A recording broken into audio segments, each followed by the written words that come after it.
আমাদের পেঞ্জিলাল ঝুঁটি বেঁধেছে, এই যে ঝুঁটি বেঁধেছে। হ্যাঁ, তো অ্যাকচুয়ালি ওর কানটা বেঁধে দেওয়ার কারণ, অনেকে হয়তো বলবে যে এইভাবে কেন কান বেঁধে দিয়েছে, এতে ওর ব্যথা লাগছে। তো এটার কারণ হচ্ছে ওকে এখন খেতে দেওয়া হবে। তো খাওয়ার সময় পুরো মানে কান দুটো ওর খাবারের মধ্যে যায়, তখন ওর একটু প্রবলেম হয়। তো ওই জন্য, আর এখন যেহেতু ঠান্ডা পড়ে গেছে তো বারবার ধোয়ালে ওর ঠান্ডাও লেগে যায়, ওই জন্য একটু বেঁধে দেওয়া। তো এরকম করার কারণ হচ্ছে এতদিন তো পেডিগ্রি খেত, তো এবার ওকে ভাত দেওয়া শুরু হয়েছে। আর দেখো মানে পেয়ে মানে পাগল হয়ে যাচ্ছে আমার পিছন পিছন।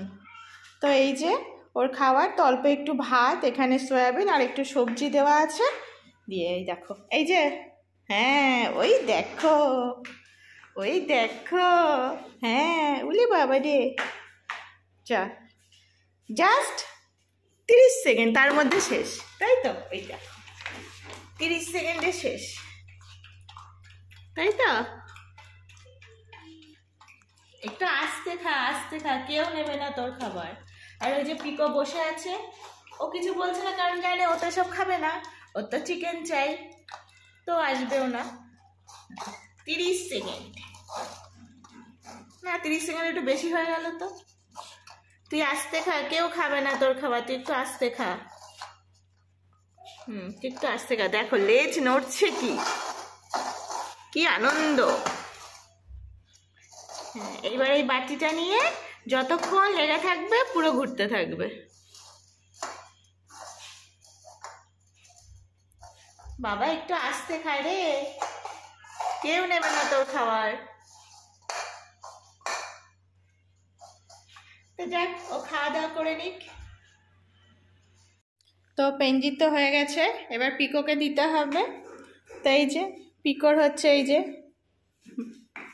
কি তুই খাবি? তোর না, এটা তোর খাওয়া যাবে না।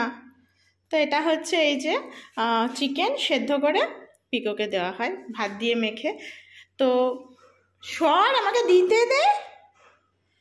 তো এখানে বোনলেস চিকেন, কারণ আমি ওকে এই বোন মানে হাড় এসব আমি ওকে দিই না, মানে ছোটো থেকেই কোনো দিন দিই না, এবার না দিয়ে দিয়ে এমন হয়েছে ও সহ্যও করতে পারে না। তো ওই জন্য ওর এবার দেখো এটার অবস্থা কি, এটা খাস না, এটা পিকুর, এটা পিকো, পিকো খেয়ে নে, খেয়ে নে। দেখো কি করব আমি, ওরে এটা তোর না। পিকো কিন্তু কামড়ে দেবে তুই খেতে গেলে, বুঝলি? পিকো কিন্তু খেতে কামড়ে দেবে, দেখ ওই দেখ। তোর না, তুই আর কদিন পরে খাবি, এত তাড়াতাড়ি না। দেখো কি অবস্থা, প্রত্যেক দিন এই ঝামেলা আমার। ওরে ভগবান, ওরম করিস না, পিকো কামড়ে দেবে কিন্তু। তো যা, চল চল চল ঘরে চ। তো যাই, এখন আর ভিডিও করা পসিবল হচ্ছে না, কারণ এই মারামারি শুরু করে দেবে এবার। তো পিকোর তো গায়ে এখন জোর বেশি, ও ছোটো। তো যাই হোক, ওর হয়তো কামড়ে টামড়ে দিতে পারে, তোকে আমি একটু আলাদা করে রেখে আসি, নাহলে পিকোকেও খেতে দেবে না, রোদ তো এসব এখন খাওয়া উচিতই না। পিকো তুই খেয়ে নে।